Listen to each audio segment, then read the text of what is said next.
I give you a new commandment, love one another. This is how all will know that you are my disciples, if you have love for one another.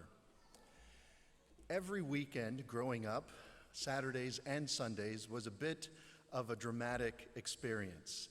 And there was a similar kind of consequence or similar kind of procession of how things would unfold. Saturday mornings, of course, myself with my siblings, my sister Lauda and my brother Jacob, we would eagerly wake up to watch some cartoons. And of course, in the middle of whatever series of cartoons we were watching, Mom would inevitably come forward and say, "Okay, guys, time to do some chores."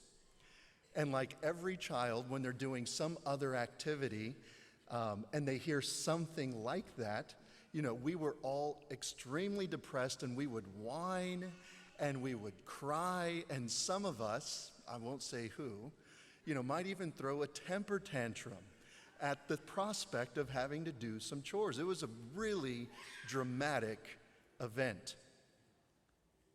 And so, what would happen is that some negotiations would unfold as a consequence. Mom or Dad would come in, "Okay, listen, here's the deal. We have this list of tasks to get done before you can go about playing the rest of the day." It was a pretty good, I would say, option. But for the mind of a child, even a short list might seem like something infinite. And so it was for this child. And that small list, really, as I look back or think back upon it, it was like, make your bed, clean up your room, take out the trash. A very, very short list. And that short list of tasks would inevitably take hours upon hours. And so the play that Mom and Dad had promised would come after the chores were done, did not ever come as fast as I wanted. So the drama of the family unfolded every week, and a similar thing preparing for Mass every Sunday. Do we have to go again? Didn't we just go last week? Well, we're on vacation. Can't we take a vacation from going to Mass one Sunday? No. The drama of life unfolds before us, whether or not we want to be part of it. Now, arguably one of the most consequential theologians of the last century had a very masterful way of describing our relationship with God. And he put it in terms of the theodrama, the drama of our engagement with God, or rather, and more appropriately, God's engagement with us. And the hinge of the theodrama is the person of Jesus Christ, God in the flesh. Now, the context of today's gospel, we're hearing from John. This is within the context of Jesus in the upper room. He's in the cenacle. He's been with his apostles for years, 3 years, publicly preaching and performing amazing, miraculous things. They've seen him bring people back from the dead. They've seen him walk on water. They've seen him multiply, from a very few loaves and fish to feed a multitude, thousands of people, to their satisfaction. Now we get to the final act of this revelation of God's love in this night that Jesus would be betrayed. That's the context of what we hear today in the gospel. John tells us, when Judas had left them, Jesus said, "Now is the Son of Man glorified, and God is glorified in him. My children." Now he's talking to the 12, or the 11 in this case. "My children," which, by the way, this is familial language, family speak. He's also already shared with them, "I no longer call you slaves, I call you friends, because I have revealed everything to you that the Father has told me." Slaves don't know what their master is doing. You, contrary or conversely, know everything because I've shared it with you. And now he calls them children, further kind of highlighting Jesus' closeness with the Father, that he identifies in a sense with the Father in such a way to make his relationship to the apostles one like a father.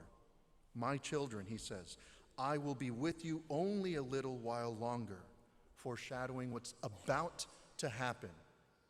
He knows full well what is about to happen in the moments following this revelation and this time with them. And so he's giving them the final kind of message. This is what you must remember. Love one another. I give you this as a new commandment. And then he highlights and explains even more deeply how. As I have loved you, so you also should love one another.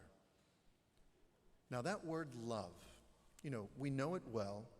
English, as precise of a language as it is, we lose a little bit of the depth and the clarity of the kind of love that Jesus is describing here. Because in the original text, in the original language, he doesn't use it in a sense like we might say, I love the Astros, or I love pizza, or I love, at the end of a day, a long, hard day's work, a nice, ice-cold beverage. That's not the kind of love that he's using here. The love that he's describing in the Greek is agape, sacrificial love, one that sacrifices itself, himself, for the good of the other. And that is the theodrama that he invites us to be part of. A sharp contrast to the ego drama that I was describing in every Saturday morning's series of events that would happen in my life. And we all, in one way or another, fall into the trap of the ego drama. Well, what about me? When is it my turn? How come Jacob gets to do this or that and I have to do this or that?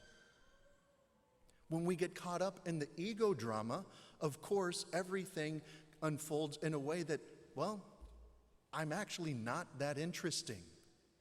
No wonder people are so depressed today. When we're sucked into the ego drama of the self, oh, well, I don't have, as much money as my neighbor, or I don't have as many friends as my schoolmate. They have more followers on Instagram or on Twitter or on TikTok. I'm not as popular as my neighbor. Woe is me. God has forgotten about me. God is allowing me to suffer, so God must hate me, or he's punishing me for what? I have to discover what God's punishing me for so that I can correct this or that thing, as if God is simply kind of a consequentialist.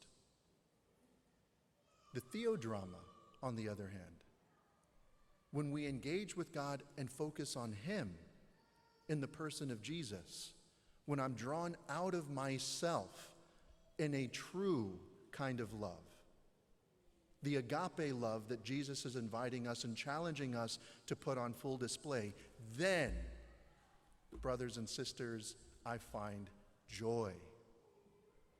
I find fulfillment. I find life. There is no other way to find a lasting and perduring joy and happiness other than full integration into the theodrama. What has to happen in order for that theodrama to unfold in front of me? I have to think less of myself. I have to put my neighbor first. I have to love the person that right now I see as my enemy. The person that I might say, or I wouldn't dare to say it, although I actually think it, or this is actually in my heart, the person I hate. Now, that's a strong word today. We're told not to say hate about anything or anyone. I can tell you one thing that we should hate: sin in every form. The theodrama. The reason I'm highlighting this is because as a Hispanic, we love drama. We love drama, even if we might say we don't. We love drama, and when there's a lack of drama, we look for it, or we make it kind of bubble up in front of us. In any case, the theodrama is never short of an exciting adventure of life. Do you ever think about it in that way, that you, in a sense, although not the objective center of the story, God actually has a plan that you get to be tied with him in the story of your life? And he has a plan for you particularly. You know, he created you with the purpose, with the mission that only you were created to accomplish. No one else has the mission you have. And his plan for you ends in beatitude. His desire for you is joy, is happiness, is fullness of life. But in order to realize that plan, you have to get out of the ego drama of your life. Well, whenever I get to the next level in my career, then I will be about the things of God. Or whenever, I find the next big thing, whenever I get the iPad that I wanted, or whenever I have as many followers as I think will bring me happiness, then I'll be about God's things. You're stuck in the ego drama. You will never find happiness. You will never find a lasting joy. Theodrama is where it is at. So here's the challenge. Diving deeply into the theodrama of life and seeing how to love as Christ loves. You have to be drawn out of yourself. And you might be thinking, okay, how can I love my neighbor? How can I love the other as other? You might be thinking, well, I am eager, I'm willing, Lord, if you send me out on mission, I will go out on a mission and love, the people in wherever, part of the state or part of the country, and I will love them to the max. That's easy. The sacrificial love that you are called to give is very close. For those of you who are married, it's in the bed you sleep in. That is where you are called to love sacrificially first.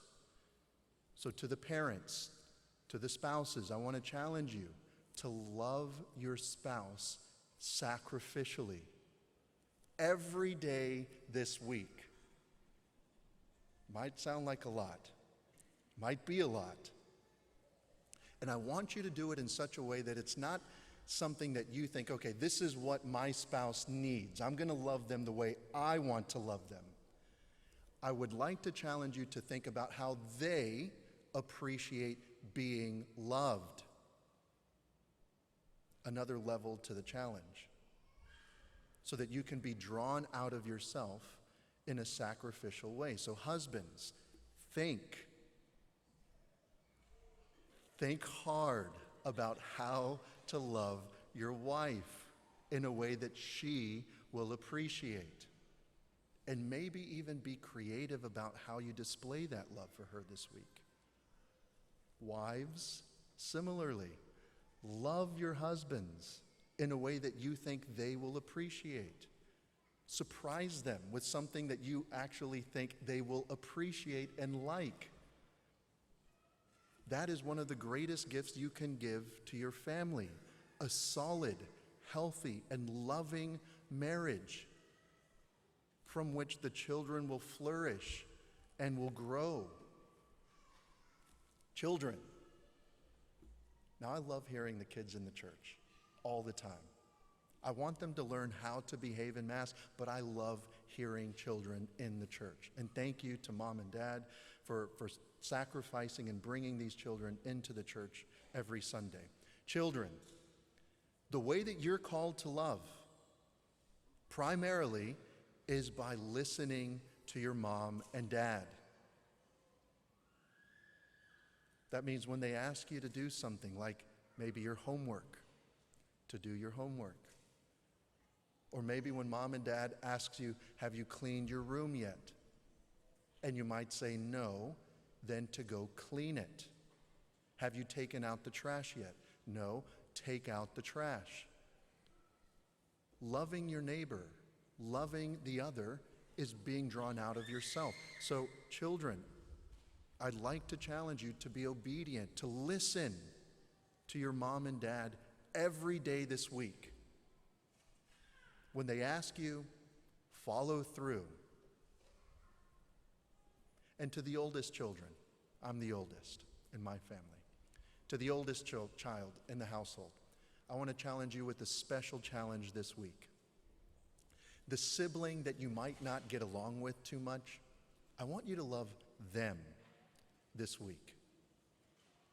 The one that just really gets on your nerves, that you just want to try to avoid in the house as you're walking by each other in the hallway to the bedrooms, or when you're waiting for them outside the bathroom door, lamenting that you have this sibling of yours. Love them. Put on display what it is to be a mature, older brother or sister. That's how we begin to love as Christ loved. I'll be with you in this challenge. I'm going to be thinking of myself in a spousal way of a relationship to all of you, my spouse, the church, and I'm going to do my best to love you in a way that I think you might appreciate. Love one another as Christ has loved.